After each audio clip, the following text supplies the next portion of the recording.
आखिरकार 150 देश भारत के खिलाफ उतरे और इसे लीड कौन कर रहा है? लीड कर रहा है अमेरिका। तो वहीं दूसरी तरफ क्या अब चीन पीओके को सौंपने को तैयार है? इरादे तो कुछ वैसे ही लग रहे हैं। क्या अगला एक्शन पीओके को लेकर होगा? जानेंगे क्या कुछ चल रहा है जियोपॉलिटिक्स में। आइए जानते हैं इन खबरों को विस्तार से। ये जो पश्चिमी दुनिया है ना, ये सिर्फ और सिर्फ अपना फायदा देखते हैं। हालांकि भारत ने इधर बीच गेहूं के बाद चावल के ऊपर जो प्रतिबंध लगाया उसका असर तो देखने को मिलेगा, ये पता था। लेकिन इतनी जल्दी मामला WTO तक पहुंच जाएगा ये नहीं सोचा था। दरअसल भारत ने न सिर्फ प्रतिबंध लगाया है टूटे हुए चावलों पर, बल्कि 20% तक टैक्स भी बढ़ा दिया है और इसी को लेकर हंगामा मचा हुआ है। हालांकि एक पॉइंट पर भारत को भी दोषी ठहराया गया कि भारत ने पुराने जो कॉन्ट्रैक्ट हुए थे उस कॉन्ट्रैक्ट को भी इस प्रतिबंध के दायरे में ला दिया है,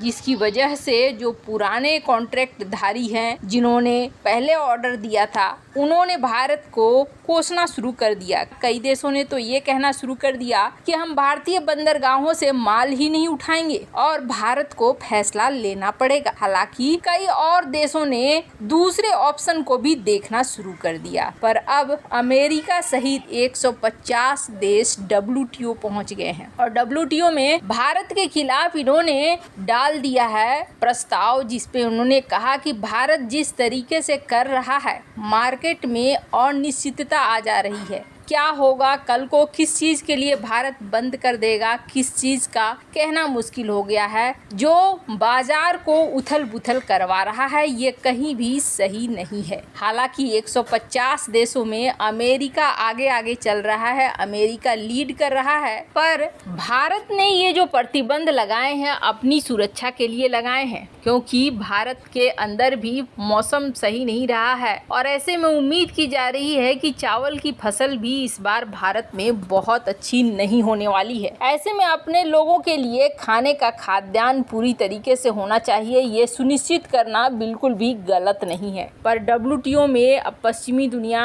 और 150 देश पहुंच गए हैं, जिसमें कई ऐसे देश भी हैं जो प्रमुख खरीदार रहे हैं भारत का और उनका कहना है कि हम तो हमेशा से भारत से खरीदते रहे हैं। अचानक से भारत ने प्रतिबंध ठोक कर बिल्कुल अनिश्चितता वाला माहौल बना दिया है। खैर, जहां कई मिलियन टन कहा जा रहा है भारतीय बंदरगाहों में भी माल अटका पड़ा है और भारत के लिए भी ये एक तरीके से थोड़ा ड्रॉबैक तो जरूर है। अंतर्राष्ट्रीय मार्केट में इस तरीके से होने से क्लाइंट फिर दूसरे के पास जाने लगेंगे और ऐसा ही हो भी रहा है। जो कई देश हैं वो इंडोनेशिया, वियतनाम, म्यांमार से बातचीत कर रहे हैं ताकि उनसे ये चावल खरीदें और एक बार ग्राहक जाते हैं फिर उसे बनाने में वक्त लगता है। खैर, जो WTO में चल रहा है वो तो एक तरफ है, वहीं दूसरी तरफ जियोपॉलिटिक्स में एक बहुत बड़ा बदलाव देखने को मिल रहा है और ये बदलाव SCO मीटिंग से निकलकर सामने आ गई है। क्या चीन और भारत के बीच जो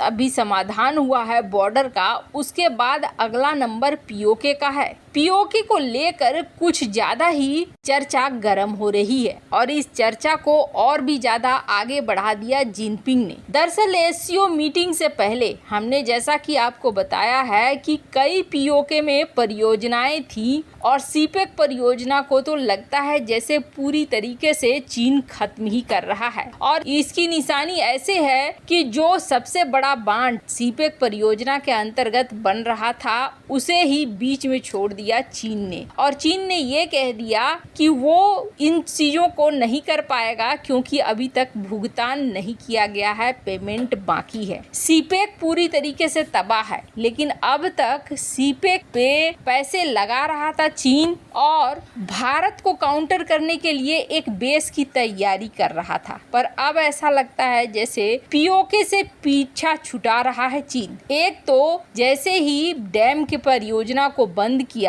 वैसे ही यहाँ पावर शॉर्टेज हो गया। इसके बावजूद चीन बिल्कुल भी कोई नजर नहीं दे रहा है सीपेक की इस परियोजना पे, तो दूसरी तरफ एससीओ मीटिंग के दौरान जिनपिंग ने एक बहुत बड़ी बात कही। वैसे तो आयरन बिरादर माने जाते हैं जिनपिंग और पाकिस्तान, लेकिन यहाँ पे वो आयरन बिरादर वाली बात देखने को नहीं मिली, क्योंकि शहबाज शरीफ के सामने चाइना ने कई ऐसे मुद्दे उठाए जो पीओके से संबंधित थे। हम जैसा कि जानते हैं हाल फिलहाल में पीओके के अंदर और बलूचिस्तान के अंदर बहुत ज्यादा विद्रोह देखने को मिला चीन और चीनी कंपनियों को लेकर। वहाँ के लोग बिल्कुल भी पसंद नहीं कर रहे हैं चीनी कंपनियों का अधिग्रहण और चीन का अधिग्रहण। चीन ने पाकिस्तान को ये प्रस्ताव भी दिया कि हम जगह जगह चेक पोस्ट बनाते हैं, हम अपनी सेना को यहाँ उतारते हैं, लेकिन चूंकि पाकिस्तान खुद में स्थिर नहीं है, बाजवा को कभी अमेरिका की तरफ झुकते हुए देखा जा रहा है तो कभी चीन की तरफ झुकते हुए देखा जा रहा है। ऐसे में अब चीन और ज्यादा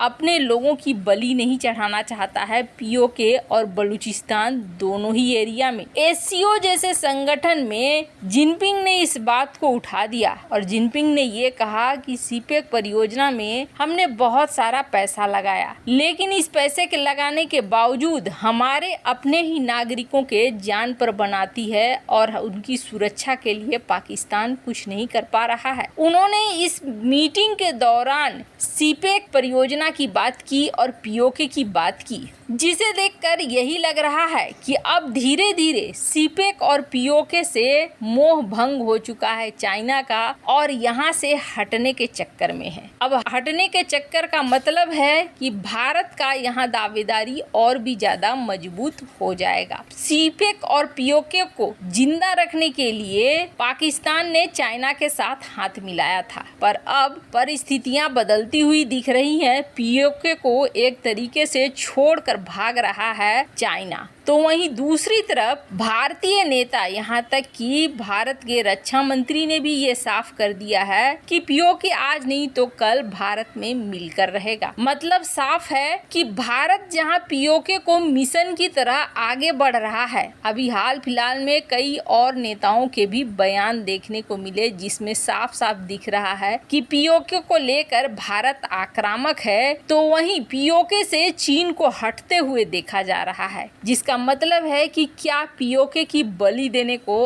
अब तैयार हो गया है चीन, जो पहले पाकिस्तान के साथ साथ इस इलाके में मिलिट्री पोस्ट की बात कर रहा था, वो अचानक से हट भी रहा है और एससीओ समिट में अपने लोगों की सुरक्षा की बात भी कर रहा है। इसे देखकर तो कुछ ऐसा ही लग रहा है। वैसे आपको बता दें, भारत के साथ रिश्ते ठीक करने के लिए और भारत दो फ्रंट न खोल दे, जब ताइवान के साथ लड़ाई हो, पीओके की बलि दे दे चीन, तो कोई बड़ी बात नहीं होगी। वैसे हाल फिलहाल में पाकिस्तान और चीन दोनों ही के ऊपर पीओके में लगातार हमले भी हो रहे हैं। वैसे आपको क्या लगता है, क्या ये सही मौका है पीओके लेने का? कमेंट कर अपनी राय जरूर बताएं। जल्द मिलते हैं अगले वीडियो में नई खबर के साथ।